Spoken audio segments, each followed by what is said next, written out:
I never asked her to get involved, but she insisted, said she hated seeing me cry, that she just wanted to help. She called herself a peacemaker. I called her my best friend. Turns out, she wasn't either of those things because while I was busy fighting for my relationship, she was secretly replacing me in it. This is the story of how the girl I trusted the most destroyed my heart one secret message at a time. For the longest time, I thought the problem was me. My relationship with Ethan had been off for a while. Not in an explosive way. Not with screaming fights or slamming doors. It was a quiet unraveling, missed calls, distant eyes, cold shoulders.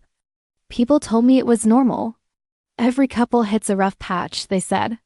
So I held on, tighter. I apologized when I shouldn't have. I lowered my expectations. I fought to keep us together, even when I felt like I was the only one fighting. And then there was Riley. Riley wasn't just a friend, she was my person. We met in high school and she had been by my side ever since. She knew my family, my history, my emotional triggers, my deepest fears. She had seen me through breakups, anxiety attacks, funerals.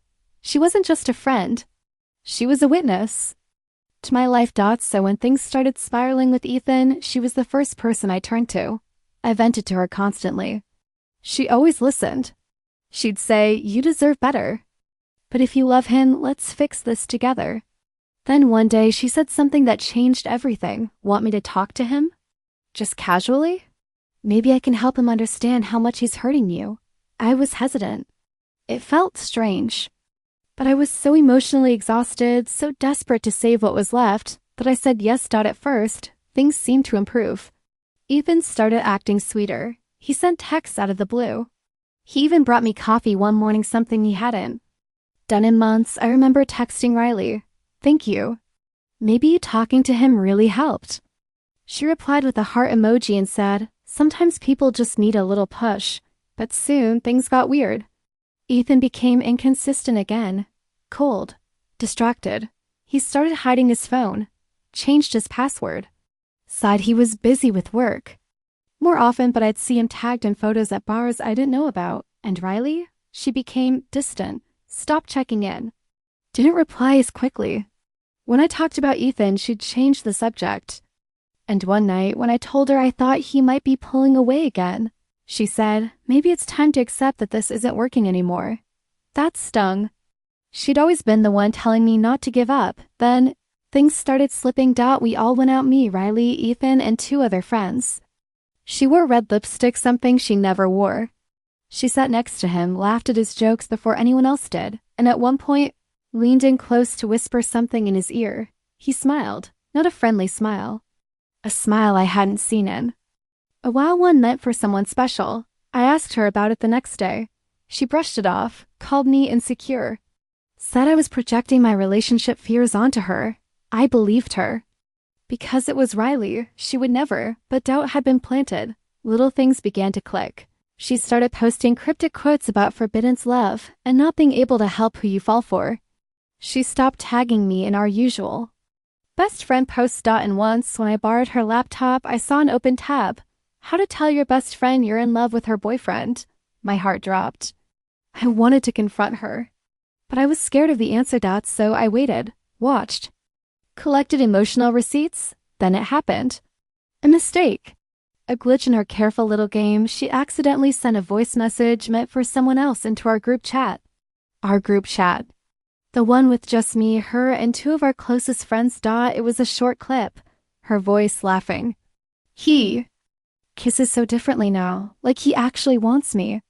Silence. The message was deleted within seconds. But I had already hit save. I stared at my screen, unable to breathe. My hands shook. I felt my entire body go numb. The worst part? None of the other girls in the chat said a word. No, what was that? No, did you mean to send that? They knew or suspected. And didn't tell me. I called her. No answer. I called Ethan, straight to voicemail. I sat in my apartment, surrounded by empty coffee cups and old text threads, piecing everything together. The late night talks, the lipstick, the way she always knew what I was fighting with him about because I told her. She didn't just steal him. She used me to do it. I gave her the blueprint. Told her what I wished Ethan would say, what I missed, what I craved. And she became exactly that for him. This wasn't a simple betrayal. It was layered, surgical. She didn't break into my life. She waited until I handed her the key, and that realization hurt more than anything. After that night, everything shifted. I didn't cry, not immediately. Shock has a way of numbing the pain before it sets your entire body on fire. I sat in silence, staring at the audio clip I just saved, playing it on repeat, trying to convince myself I was wrong. That maybe it was a joke. Maybe she was talking about someone else, but I knew her voice, I knew her laugh. And I knew without a shadow of a doubt who she was talking about. She was talking about him. I didn't sleep that night. I just lay there, eyes open, staring at the ceiling. My heart thudded so loudly it drowned out the city's sounds. By morning, I had a plan, not to scream, not to confront, but to know. To see it for myself. So I waited. 2 days later, I knew Ethan was off work early. He said he was too tired to go out. When I asked if we could have dinner, that was my cue. I drove to his apartment around 7 p.m. I didn't call, didn't text. When I pulled into the parking lot, his car was there. So was hers. I sat in my car for 10 minutes, heart pounding, hands cold, mouth dried out. Then I walked to his door. No one answered my knock, but the light was on. I could hear faint music playing. I turned the knob. It was unlocked. Inside, everything looked normal at first. The couch, the half-empty water bottle, the pair of shoes kicked off near the rug, and then the jacket, Riley's denim jacket. It was draped casually over the back of a chair, the same one she wore on our last girls' night. I froze. A moment later, I heard it. The sound of a shower running. 2 voices laughing inside. I didn't need to see anything else. I left, quietly closed the door, walked back to my car. Still, I didn't cry. It was worse than that. It was the kind of grief that doesn't scream, it sinks. I drove straight home. No music, no phone, just silence. And as soon as I got inside, I fell to the floor. The tears came like a flood. The sobs shook my chest. I wasn't just mourning the end of a relationship. I was mourning the death of 2 of the most important people in my life. My boyfriend and my best friend together against me. The betrayal wasn't impulsive. It wasn't a drunken mistake or a moment of weakness. It was planned, cultivated, built in the shadows of trust. Every time she texted me, "You deserve better," she was already becoming that better for him. Every hug she gave me, every late night talk, every tissue she handed me while I cried, it was all preparation. I had handed her the script of my love, and she used it to rewrite herself into the role. Over the next few days, I spiraled. I didn't eat, didn't respond to text. I shut off my phone completely. I went back through every message Riley and I had ever exchanged. I read through my journal entries, seeing how often her name appeared alongside Ethan's. Like the whole time, my life had been a setup and I just hadn't read the signs. But the worst part was the memory. The memory of defending her. When other friends warned me she seemed a little too involved, I'd laugh it off. Riley? She'd never. I swore by her loyalty. And now she was the villain in my story, and still neither of them said a word. No calls, no apologies, no explanations. Nothing. It was as if I had disappeared from the narrative, like my part in their lives had been erased as cleanly as they had scrubbed my name from their chats. But I didn't confront them. I didn't give them the satisfaction. Instead, I started deleting. I deleted our group chat. I deleted every photo of me and Ethan, every video, every memory. Then Riley, all her voice notes, her playlists, her saved posts. Gone. But no matter how much I erased them from my phone, they remained in my mind, like a stain that refuses to fade. For weeks, I lived like a ghost in my own apartment, avoiding the mirror, avoiding people, avoiding myself. Until one morning, I woke up and something had changed. I didn't feel lighter. I didn't feel better. But I felt done. Done being the victim in their story. Done replaying the betrayal. Done giving them power over me even in my pain. So I got up, took a shower, put on clean clothes, and walked to the coffee shop across the street. I sat by the window, ordered a drink, watched the world move on without me. And that's when it hit me. They moved on like I never existed. But I'm still here, and they have to live with what they did. I don't know what they told themselves to justify it. Maybe they painted me as dramatic. Maybe they told each other, it just happened. But I know the truth. It didn't just happen. It happened because they planned it. Because they made choices, deliberate, careful, repeated choices. And now they have each other, but they'll never have me again. They'll never have the version of me who trusted too easily, who confided too openly, who loved too blindly. That girl? She's gone, but in her place, something new was starting to take root. And what they couldn't take from me, what they never even understood, was the strength I would find in surviving. What they did, healing didn't happen overnight. There was no dramatic sunrise where everything suddenly made sense. No poetic moment of closure, just time. Painful, slow, silent time. The hardest part wasn't losing them.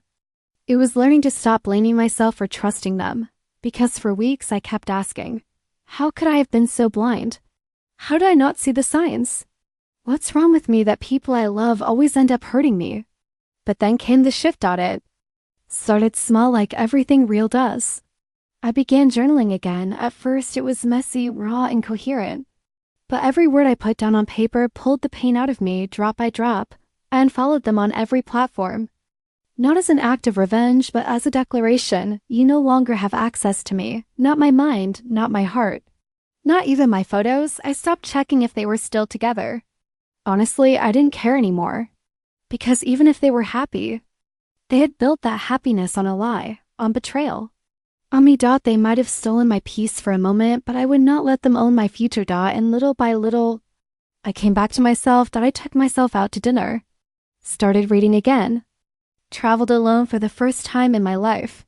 And for the first time in years, I looked in the mirror and saw someone I actually liked. Someone who didn't need validation from a man who kept secrets.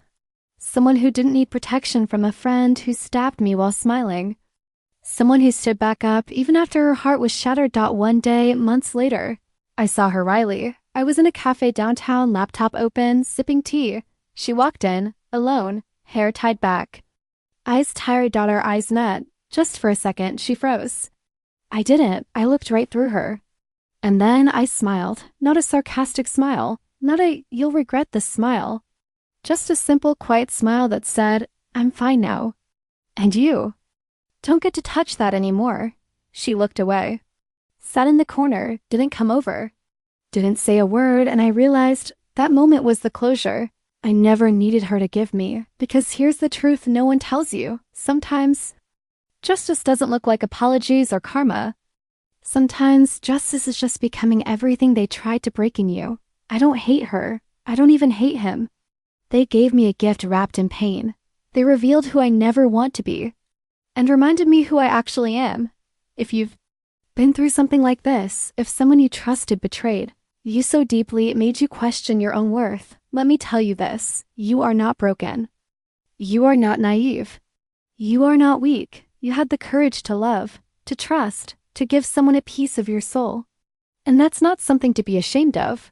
That's something to be proud of, because what they did says everything about them. And what you do next? That's what defines you. I'm still healing. But I've stopped bleeding. And in that silence where they used to live, there's peace now. Not because I forgot, but because I forgave myself for not knowing better. And now I do.